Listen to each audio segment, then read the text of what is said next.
இறைவன் எதற்கும் ஆவேசப்பட்டு எதற்கெடுத்தாலும் கோபப்பட்டு தண்டனை தரக்கூடிய மனித பிறவி அல்ல.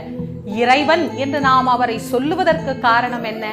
எல்லாம் கடந்து நிற்பவர், அதனால் அவர் கடவுள். தன்னை வாழ்த்தியவனையும் தன்னை வைரவனையும் ஒன்றாக பார்க்கக்கூடியதே இறை நிலை. அதனால் தான் நல்லார்க்கும் பொல்லார்க்கும் நடுவில் நின்ற நடுவே, கல்லார்க்கும் கற்றவர்க்கும் களிப்பூட்டும் களிப்பே என்று அந்த பெருமானை பெரியோர்கள் எல்லாம் ஆராதித்திருக்கின்றார்கள். ஆக சிவபெருமான் எல்லா செயல்களையும் கண்டுகொண்டே இருக்கின்றார்.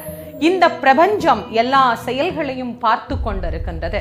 நன்மையை விதைத்தால் அந்த நன்மையை நிச்சயமாக ஒரு நாள் நாம் அறுவடை செய்யலாம்.